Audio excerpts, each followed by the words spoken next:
Hola a todos y todas, yo soy su maestra María Elena del Toro y vamos a estar en la clase de compromiso social juntos. Por lo menos el primer mes todavía vamos a estar haciendo esto vía internet, vía plataforma, hasta que se nos informe que podemos regresar a las aulas. En este caso vamos a estar contando mucho más las participaciones en las tareas y trabajos en Moodle que el examen. Vamos a tener un porcentaje de 60% trabajos y tareas y 40% examen o trabajo final del parcial. En esta clase vamos a ver qué es la ética empresarial y el compromiso o responsabilidad social de la empresa con la comunidad en la que se encuentra. Así también veremos cómo la responsabilidad social no solo beneficia a la empresa, sino que beneficia también a todos a su alrededor, ya que puede tener impactos sociales y económicos positivos para todos dentro y fuera de ella. Para esto primero tenemos que definir algunos conceptos básicos y es lo que vamos a hacer en la primera clase, que es la clase de hoy. Y vamos a empezar con qué es la ética. La ética es una disciplina filosófica que estudia el bien y el mal, sus relaciones con la moral y el comportamiento humano. A su vez, la ética es un conjunto de costumbres y normas que dirigen el comportamiento humano de una sociedad. El concepto del bien y el mal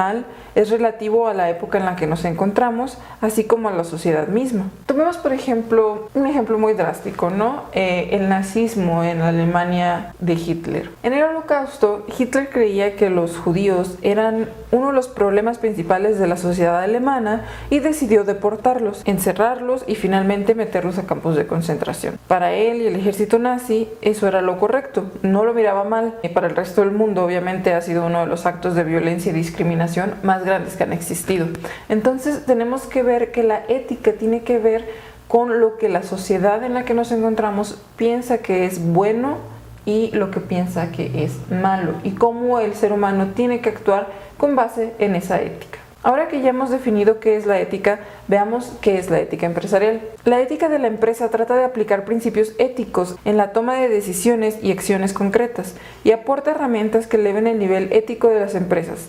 Así, ética empresarial sería el descubrimiento y la aplicación de los valores y normas compartidos por una sociedad pluralista al ámbito peculiar de la empresa, lo cual requiere entenderla según el modelo comunitario. O una reflexión sobre las prácticas de negocios en las que se implican las normas y valores de los individuos, de las empresas y de la sociedad. Asimismo, la ética se puede dividir en tres subcategorías: la ética económica, la ética de la empresa y la ética personal. La ética económica analiza la ética desde la visión del entorno económico, político y social de las empresas. Se ocupa de cuestiones como la justicia, el desarrollo sostenible, la redistribución de la riqueza, el papel del Estado, la necesidad de una responsabilidad social de las empresas, la explotación infantil o el respeto por el medio ambiente. La ética de la empresa analiza la ética de las actuaciones de la empresa. Se ocupa de las políticas del gobierno en los órganos más importantes de decisión empresarial, en los procedimientos y normas para integrar la ética a la gestión diaria, en la transparencia, en la comunicación interna, en la calidad de los productos, en la misión y la visión de una organización, en los códigos de valores o de conducta, el clima ético, etc. Y luego tenemos la ética personal. Analiza las relaciones y comportamientos individuales dentro de la empresa. Se ocupa de temas como el acoso moral, los sobornos, el uso de información de manera inadecuada, etc. Ética de la empresa y responsabilidades sociales. La ética de la empresa son las normas o principios éticos que se utilizan para resolver los diversos problemas morales o éticos dentro del contexto empresarial. Muchas veces utilizamos la palabra ética y moral como si fueran sinónimos y tienen una diferencia entre lo individual y lo comunitario. La ética usualmente tiene que ver con lo que, como habíamos dicho anteriormente, es bueno y malo dentro de una sociedad y en una sociedad específica, en una región específica, geográficamente hablando y también históricamente hablando. La moral es lo que uno considera bueno o malo para sí mismo. Es una forma más subjetiva y personal de definir lo bueno.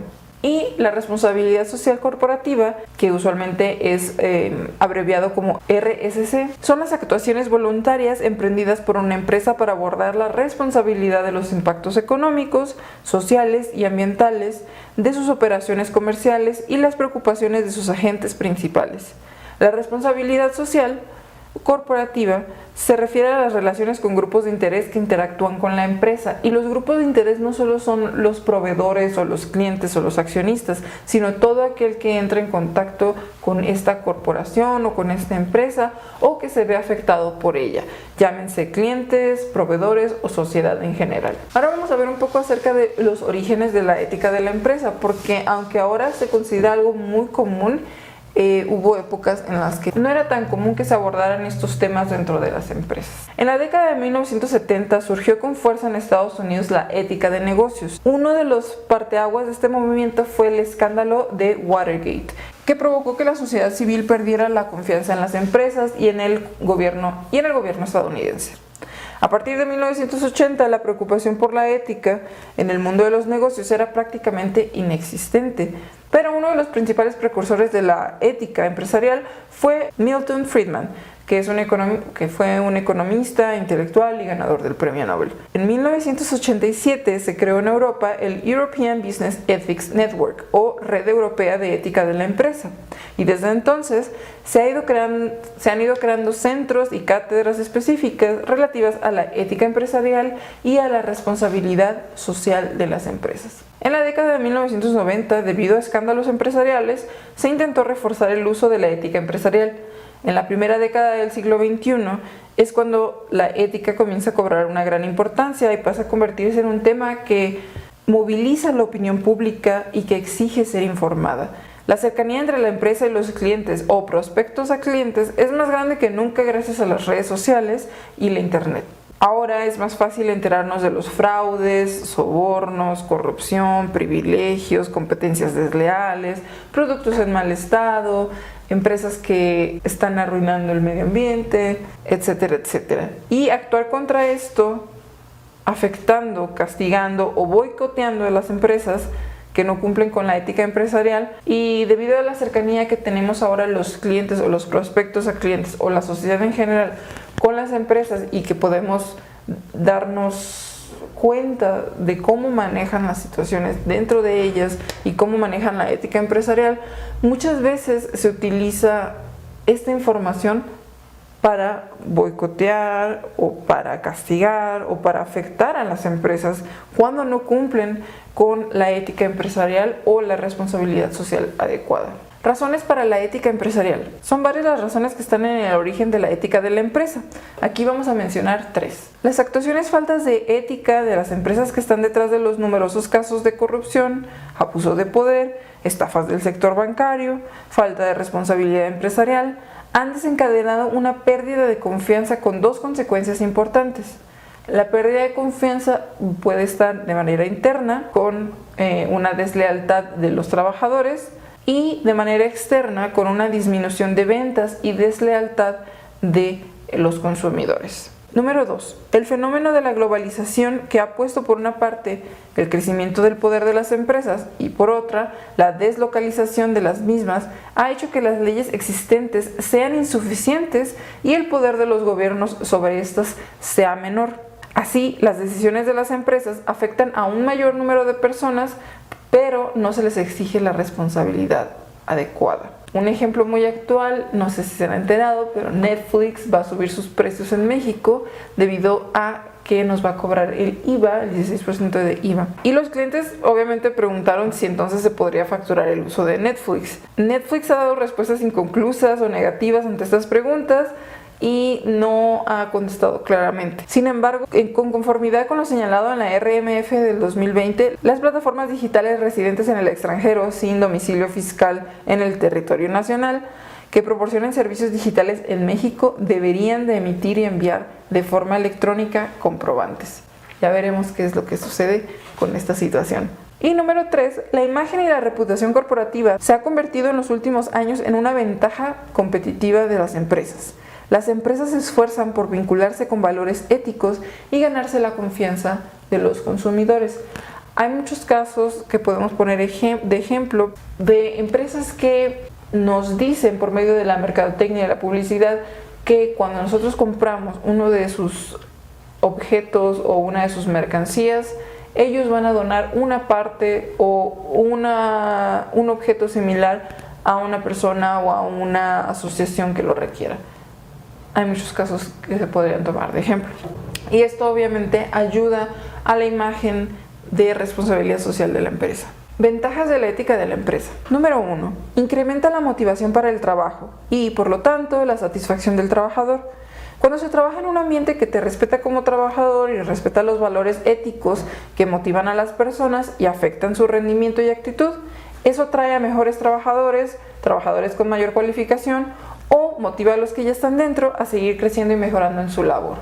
Si una empresa en la que tú estás te respeta como ciudadano, como ser humano, vas a estar más contento y por ende vas a trabajar mejor. Genera cohesión cultural, proporcionando una cultura de la empresa fuerte.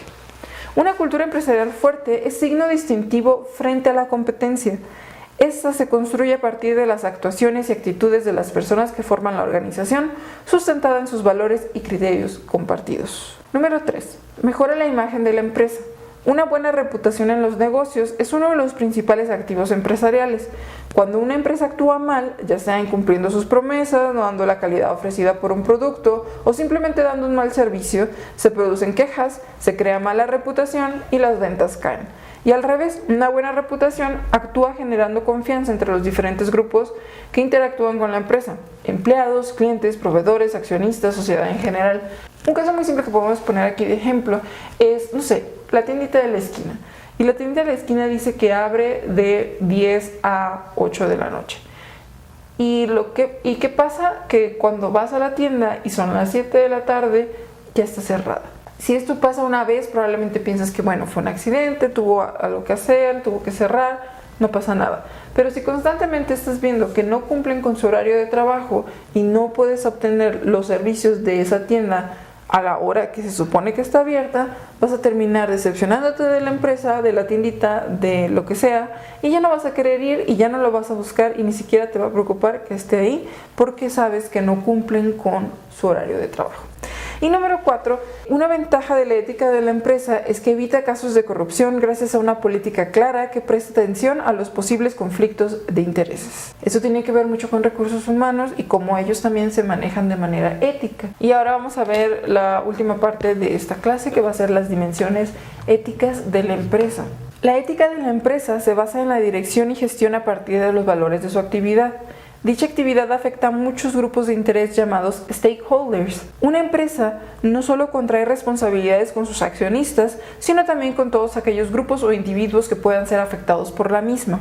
Y ahí podemos empezar a ver cuáles van a ser estas dos dimensiones. Tenemos una dimensión interna y una dimensión externa.